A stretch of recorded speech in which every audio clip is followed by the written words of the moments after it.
Hi guys. Let's see what's going on here today. What's happening with life? I wonder.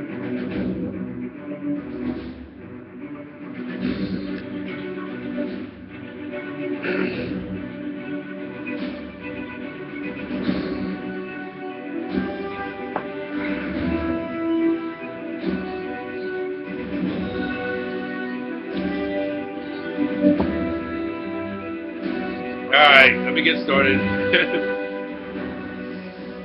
Anyway, I got the fucking score today. It's pretty good, you know. I haven't really. It's kind of been like a once through, but it is a good score.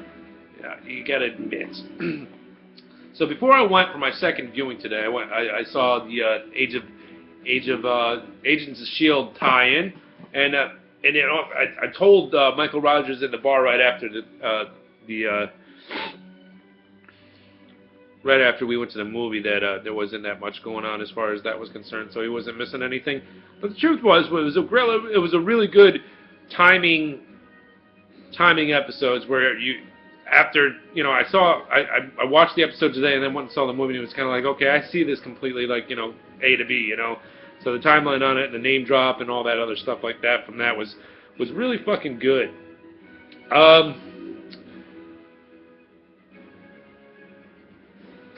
Alright. What do I want to highlight on as far as this fucking shit is concerned? Alright, here's the truth of the matter. I'm going to tell you the truth. I already made one of these fucking movies. And usually what happens is when I make one, I usually can't make another one because I drink too much. It's part of the gamble of making drunk fucking video blogs, you know, so this is what happens. But but I had a whole bunch of notes here, and I think I left a couple things off. The last time around, and maybe I'll get to them and forget some of the things for the next one. Who knows? But I think somebody was asking whether there was an article that Rob Moore posted and had a couple of questions on there, and the website was trying to address the questions as much as possible. And for the most part, I'm just going to let that article speak for itself. But there was a couple things that stuck out, and one of them was like they asked the question was. Does the Vision know Thanos? And I thought that was a pretty interesting question. And I suppose that the Mind Gem itself has an incredible amount of knowledge in there, so anything is possible as far as that's concerned. I mean, I wouldn't say he knows him, but I would say he's aware that he's out there, making him an even more awesome fucking whatever, you know. Now the other thing was that how did Thor even know about the Mind Gems, being that he wasn't, you know, blah blah blah. He wasn't around for a lot of the Mind Gem situation besides the Aether. But how did he know about all 6? And we've only gone up to as far as 4 today. And I think the answer to that question is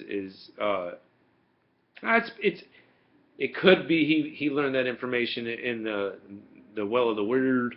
If that's what the well of the word, son. Yeah, I shouldn't talk like that.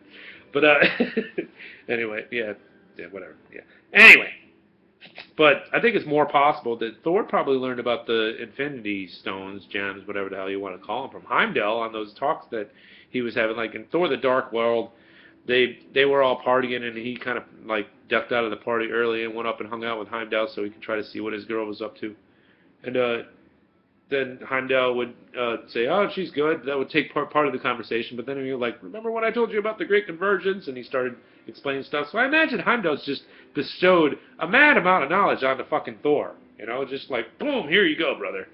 You know, and why not Thor? If he's contemplating being king, he should know as much as he should know. And not to mention the fact that Asgard also has a pretty fucking awesome library with a lot of universe's answers on that. So it's not surprising to know that Thor has knowledge of the Infinity Gems. I was right about the Mind Gem being inside the Scepter, but you know, we all kind of figured that one out a while ago. You know, I was wrong about the Mind Gem powering Vision, and whoops, whatever. What are you gonna do? And I started wondering throughout this movie, especially towards the end when everybody seemingly is getting along or whatever. I don't know. Is there going to be a Registration Act at all? Is my fucking question. I mean, I'm starting to think it's going to be a different kind of catalyst, and that's kind of like my question to you guys, whether or not you guys want to get into it or not. You know, we're all assuming that they're going to use the Registration Act as the thing that gets everybody up in arms about everything, but I'm thinking that they're not going to use it. I think they're going to use it's going to be some other plot device that drives the story for Civil War. I mean, who knows? The Russos are pretty decent at, I don't know, they're pretty decent at staying true to comic material and also surprising us. So it's a thing, you know, whatever. I talk a little bit. I think there was a couple of threads in there about the Josh Whedon, you know, and Kevin Feige relationship and where that relationship stands. And I'm sure they're still on good terms. I'm sure because honestly, I consider those guys like the fanboys that probably fucking duke shit out and argue about certain stuff, and then at the end of the day, they're like, all right, cool. You know, some stuff they disagree about, and other stuff they get along about, and they still come up with good ideas together. I don't think there's a strain in their relationship. I think that actually Josh taking a break from it might actually even improve their relationship, just because then Josh won't have so much riding on what Kevin is doing. Like, I still think he may have considered him a little bit meddlesome, but that's Feige's job. Feige's job is to drive this whole fucking machine forward. It's not just about Age of Ultron. It's about Ant-Man. It's about Black Panther. It's about Civil War. It's about Ragnarok. It's about Infinity 1 and 2. He's got to think of that whole long line of shit.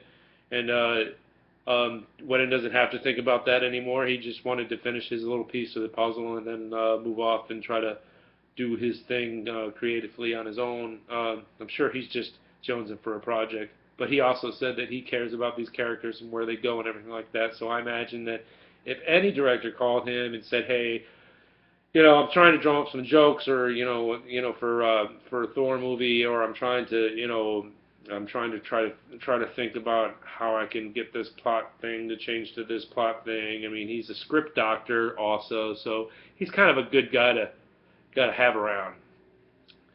Vision, why is he worthy?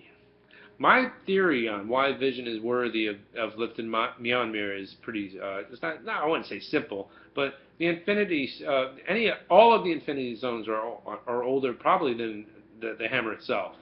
And since they had kind of like, they were almost like a crucial part of the forming of the universes and the cosmoses and all that shit. So that power he carries with him now, and it's a part of him, so that's kind of, I guess, why is so good. I mean, I guess that's the whole thing, is that maybe it's at this point, Vision is like a newborn baby, and he can be whatever it is that they make him out to be at this point. He started off as a pure soul because he's on the side of humanity. He's on the side of life, and he hasn't had a chance to be corrupted yet. He's just brand fucking spanking new. So, interesting. By the way, at one point in time, I did say that Ultron was going to create Vision, and then Vision was going to be the one that was responsible for his demise, which was sort of true, I guess, in a way. He didn't really bring him to life, but he did help create him. So it was a nice, complicated storyline. I mean, I would say it was overcomplicated and that you couldn't understand it, but it was engaging enough not to be so stupid that even anybody could get it. I don't even know what I'm saying. Anyway, let me get into some questions, because we're at 9 minutes, and I'm fairly certain I only have 4 minutes to get through all the rest of it.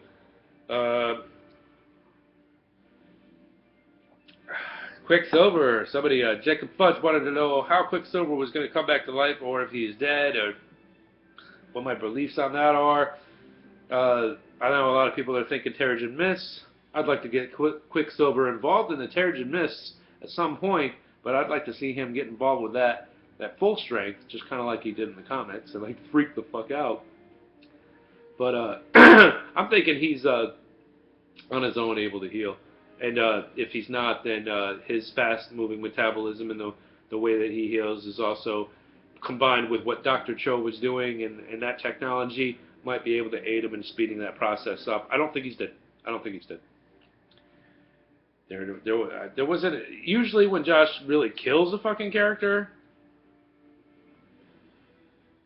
he gives you another extra scene that kind of like gives you the chance to mourn for that character. So, I mean, unless it's in the director's cut. But I don't know. Could have been he had to leave it up in the air.